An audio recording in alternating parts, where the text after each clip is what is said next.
Hey guys, hopefully everyone is doing well. आज हमारा target होगा कि हम कॉस्ट ऑफ गुड्स सोल्ड का क्वेश्चन नंबर 9 ये हम कंप्लीट करें।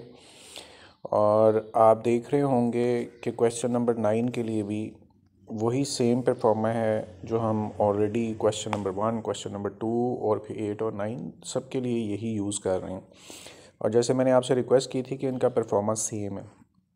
अब हम ज़रा क्वेश्चन की शक्ल देखते हैं। क्वेश्चन में फिर दोबारा से वही अमाउंट्स आपके पास वही एक कैटेगरी है जो अवेलेबल है, जो हमारे परफॉर्मे को मैच कर रही है। अच्छा, अब इसमें क्वेश्चन की शक्ल देख के आप पहले डिसाइड कर लीजिए कि हमें पहला स्टेप कौन सा टेक ओवर करना है। यहाँ आपको फील हो रहा होगा कि ये इन पर ज़रा कंसंट्रेशन दें। पहले डायरेक्ट लेबर लिखा हुआ है, फिर इनडायरेक्ट लेबर लिखा हुआ है, फैक्ट्री ऑफिस सप्लाई सैलरीज लिखी हुई हैं। थोड़ा सा गौर से मुझे बताएं कि ये क्या चीज़ है।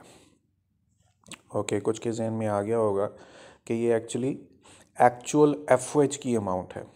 तो अगेन हमें यहाँ पर एफ अप्लाइड नहीं दिया हुआ, एक्चुअल एफ दिया हुआ है। तो हम पहले स्टेप के अंदर एक्चुअल एफ ही प्रिपेयर करेंगे। यहाँ ऊपर भी आप गौर कीजिए कि आपके पास जो स्टेटमेंट है उसके अंदर finish goods, work in process material के साथ लूज टूल और फैक्ट्री सप्लाईज हैं।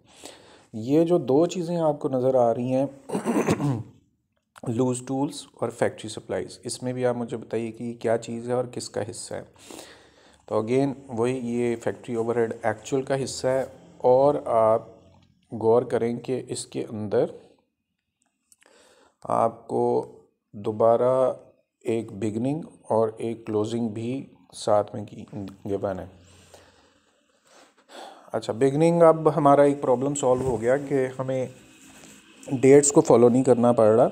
हमें उसने खुद बता दिया कौन सी अमाउंट बिगनिंग में है और कौन सी अमाउंट एंडिंग में है। इसका मतलब ये हुआ कि लूज टूल्स और फैक्ट्री सप्लाईज, इनके भी ओपनिंग और क्लोजिंग आपके पास अवेलेबल है। हमने लास्ट क्वेश्चन किया था, उसमें एफ के अंदर ओपनिंग क्लोजिंग आ रहे थे।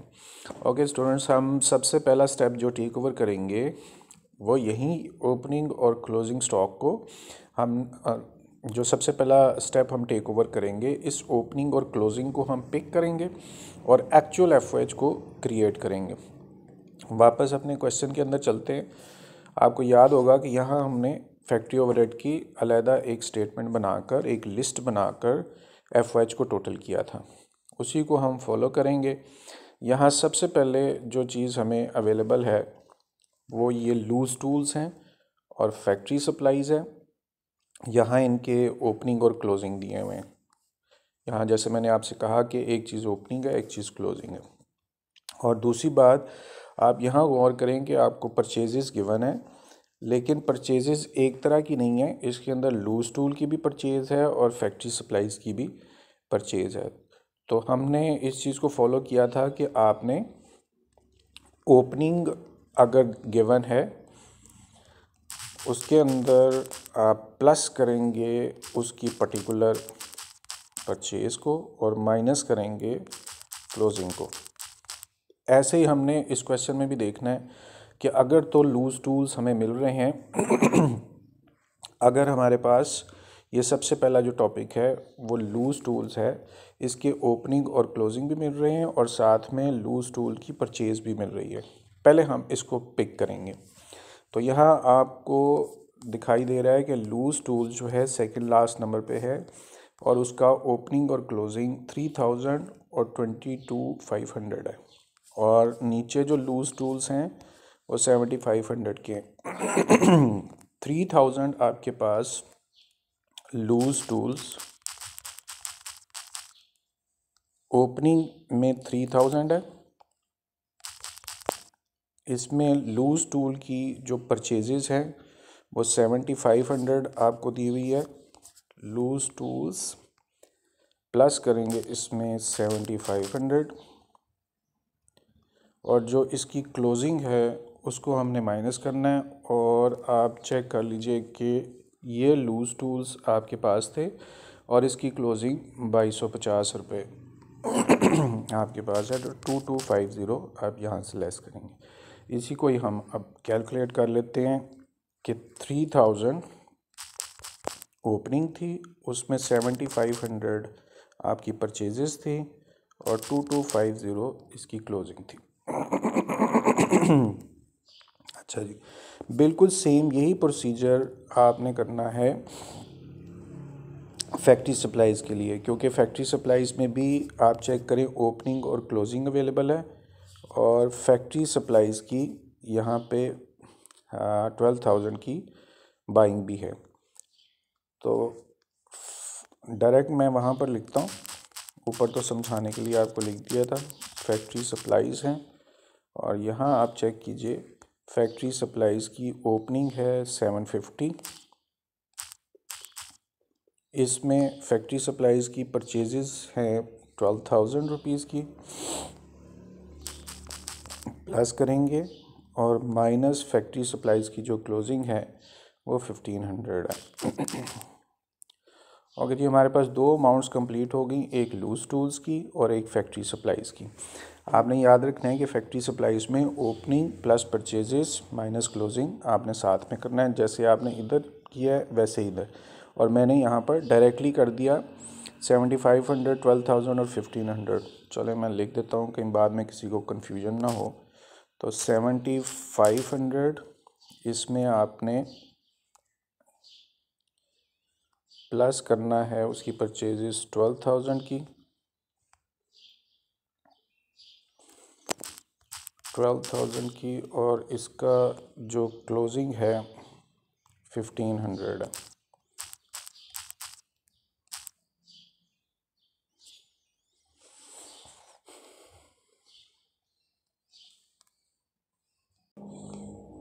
ओके, अब नेक्स्ट देखते हैं हमने जिन चीज़ों को ऑलरेडी कंप्लीट किया हुआ है वो देखिए लूज टूल्स कंप्लीट हो गए, फैक्ट्री सप्लाईज़ भी कंप्लीट हो गई, लूज टूल्स हो गए और फैक्ट्री सप्लाईज़ हो गई, ये हमारा कंप्लीट हो गया। अब नेक्स्ट अब देखते हैं कि एफओएच के अंदर क्या है। हम जो स्टार्ट ले रहे हैं वो अब ये नीचे वाली अमाउंट्स हैं, इनमें आप चेक कीजिए कौन सी चीज़ एफओएच में आएगी और कौन सी चीज़ एफओएच में नहीं आएगी। तो गौर करें कि आपके पास स्टार्ट हो रहा है डायरेक्ट लेबर से, जाहिर है कि वो तो हमारे सीजीएस के परफॉर्मेंस के अंदर आएगा। तो पहली चीज़ इनडायरेक्ट लेबर मिल रही है, यस ये एफओएच का हिस्सा है। फैक्ट्री ऑफिस सैलरीज़ है, ये एफओएच का हिस्सा है। इलेक्ट्रिसिटी बिल ऑफ फैक्ट्री, ये भी एफओएच का हिस्सा है। आप गौर करें जहाँ फैक्ट्री आ रही है ना, तो फैक्ट्री के इनडायरेक्ट एक्सपेंसेस को आपने टेक ओवर करना है। तो जहाँ जहाँ फैक्ट्री आ रही है वैसे भी आप सोचेंगे तो वो एक्चुअल एफओएच है। नेक्स्ट आपके पास रेंट ऑफ फैक्ट्री बिल्डिंग है, एफओएच है। Depreciation of plant, yes FOH है। अच्छा, अब यहाँ पर एक और चीज़ आ रही है कैरिज इनवर्ड। ये आप लोगों को याद होगा कि आपने इसको एक स्पेसिफिक जगह पे लिखना है और मुझे याद करवाना है आप लोगों ने, और आपने बताना भी है कि कैरिज इनवर्ड की जगह कहाँ बन रही है। ओके, लास्ट में जो दो चीज़ें आपको नज़र आ रही हैं इनको भी आप पढ़ें। तो इंटरेस्ट और लोन और एडवर्टीज़मेंट है, क्या ये एफओएच है? ओके, आप में से कुछ लोगों ने सोचा होगा। तो answer basically interest on loan तो बैंक को देते हैं जो फैक्ट्री के अंदर नहीं है, और एडवर्टीज़मेंट भी आप नहीं करते फैक्ट्री के अंदर, ये भी बाहर है। तो ये जो लास्ट थ्री आपको नज़र आ रही हैं एक्चुअली ये एफओएच का हिस्सा नहीं है, इनको कहीं हमने और लिखना है। और जो फर्स्ट अमाउंट आपको नज़र आ रही है डायरेक्ट लेबर, इसकी भी जगह कोई और है। तो अब फर्स्ट अमाउंट छोड़ के आपके पास जितनी अमाउंट है वो सारी की सारी एक्चुअल एफओएच है। जो मैंने रेड मार्क कर दिए हैं ये एफओएच नहीं है। यहाँ पे वीडियो स्टॉप करें और अच्छी तरह अपना माइंड क्रिएट करें कि हमने ये जो मार्क किया हुआ रेड, ये क्यों एफओएच नहीं है। डायरेक्ट लेबर परफॉर्मेंस का हिस्सा है, कैरिज इन की एक स्पेसिफिक जगह है स्टेटमेंट के अंदर, और जो इंटरेस्ट ऑन लोन है एडवर्टीजमेंट, ये ना डायरेक्ट होते हैं ना इनडायरेक्ट होते हैं, ये एक्चुअली इनकम स्टेटमेंट का हिस्सा है जो बाद में हम अगर क्वेश्चन में मांगी हो तो करेंगे।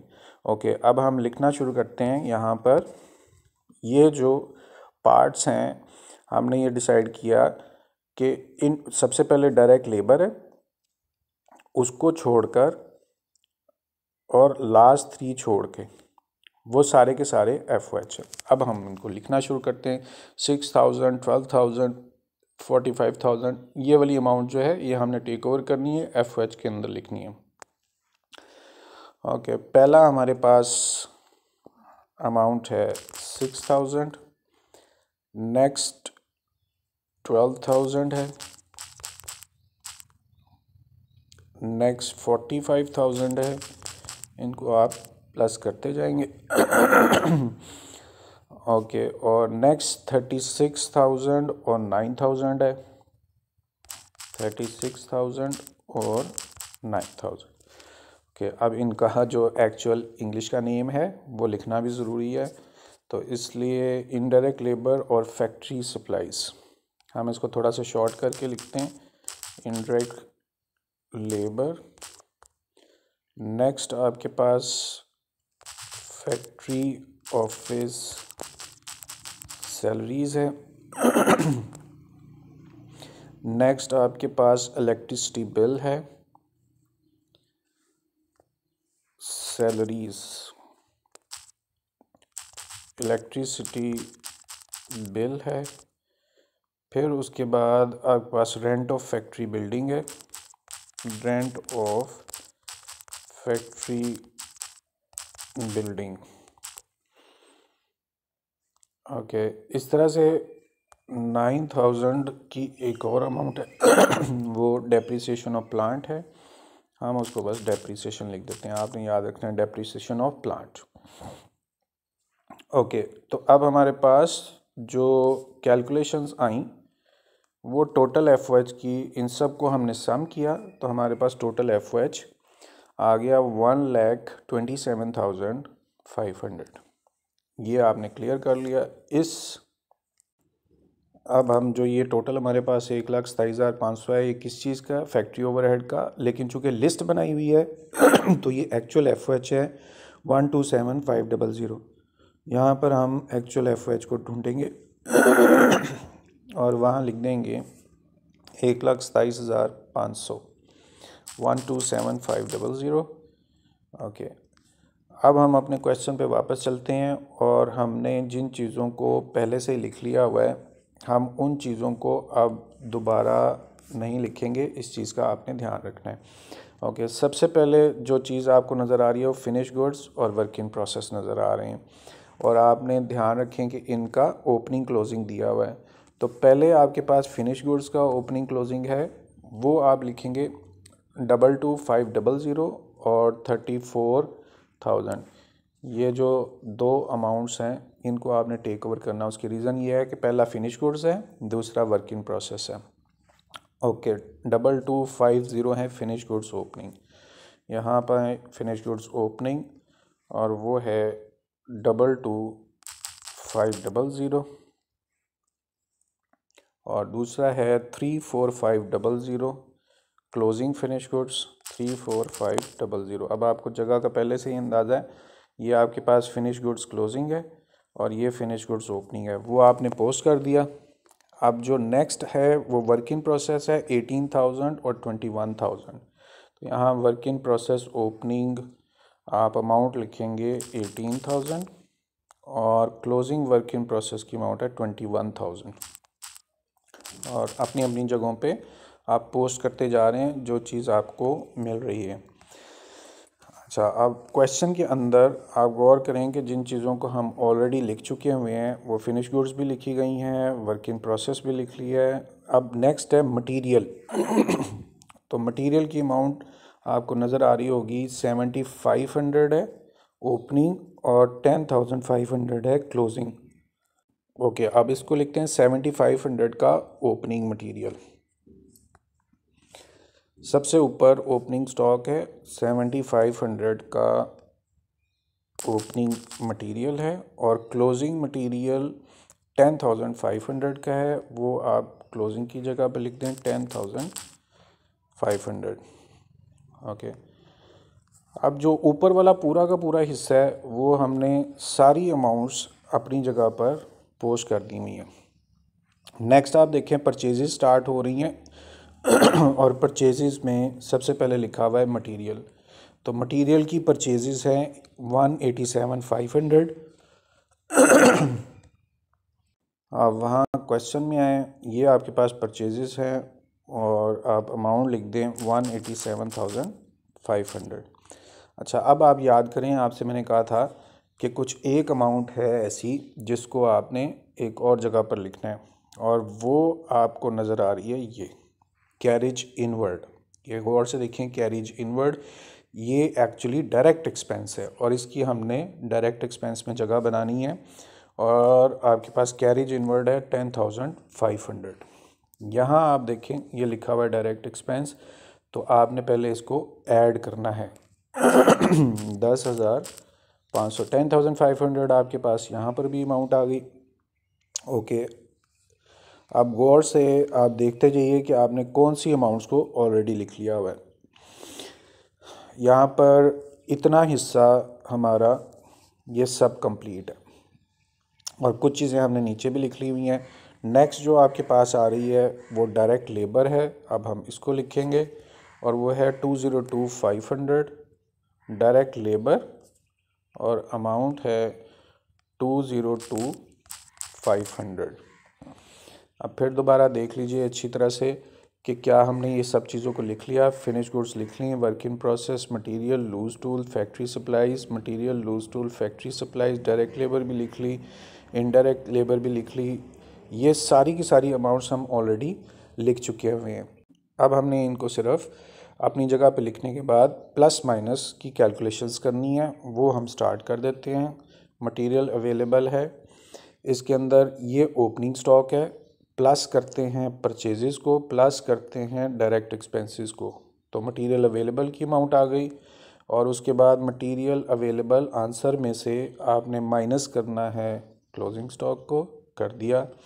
फिर आपने आंसर में डायरेक्ट लेबर को ऐड करना है, कर दिया। फिर आपने आंसर में FOH को ऐड करना है, वो भी आपने कर दिया।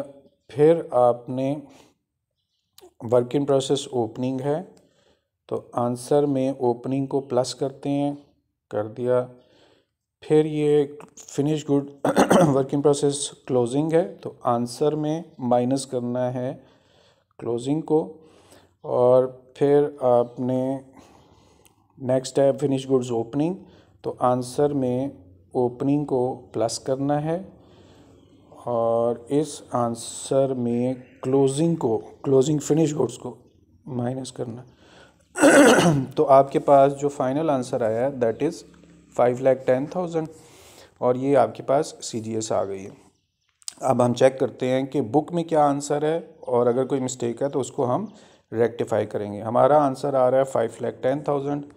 अब बुक का आंसर देखते हैं, तो CGS का आंसर आपके पास यहाँ पर भी 5,10,000 आपको मिल रहा है। यहाँ आंसर चेक कर लीजिए, 5,10,000। ये CGS का आंसर हमारे पास आ गया जो हमने यहाँ निकाला 5,10,000। अब फिर दोबारा कुछ पिछले क्वेश्चंस की तरह आप चेक करें कि आपके पास एक और आंसर आ रहा है 5,22,000। ये अब किस चीज़ का आंसर है वो आपको मैंने पहले भी डिस्कस करके बताया कि ये कॉस्ट ऑफ गुड्स मैन्युफैक्चर्ड है। अपने परफॉर्मेंस में चेक कर लेते हैं इस आंसर को भी कि कॉस्ट ऑफ गुड मैन्युफैक्चर्ड 5,20,000 है 22,000। अब यहाँ देखें, ये हमारे पास है कॉस्ट ऑफ गुड मैन्युफैक्चर्ड, और इसका आंसर 5,22,000, और बुक में भी 5,22,000 है। ओके जी, अब आपने ये 5.9 भी सॉल्व कर लिया, और आपको नज़र आ रहा है कि परफॉर्मा और उसकी जो बिल्डिंग है वो हमने कैसे क्रिएट की। सारा का सारा वही परफॉर्मा है जो पहला है, सिर्फ वैल्यूज़ पुट की बुक में से देख के। ये फैक्ट्री ओवरहेड की अलहदा एक लिस्ट प्रिपेयर की जहाँ से हमने FOH को तैयार कर ली। Hopefully you have understood it at one side, and secondly आपने इसको अब दोबारा ख़ुद सॉल्व करना है अच्छे तरीके से। और अगर कोई परेशानी है तो कमेंट में भी आप मुझे बता सकते हैं, पर्सनल मैसेज कर सकते हैं। तो आप तैयार रहिएगा, इंशाल्लाह ताला नेक्स्ट लेक्चर के अंदर हम इन क्वेश्चन से आगे प्रोसीड करेंगे। Thank you very much.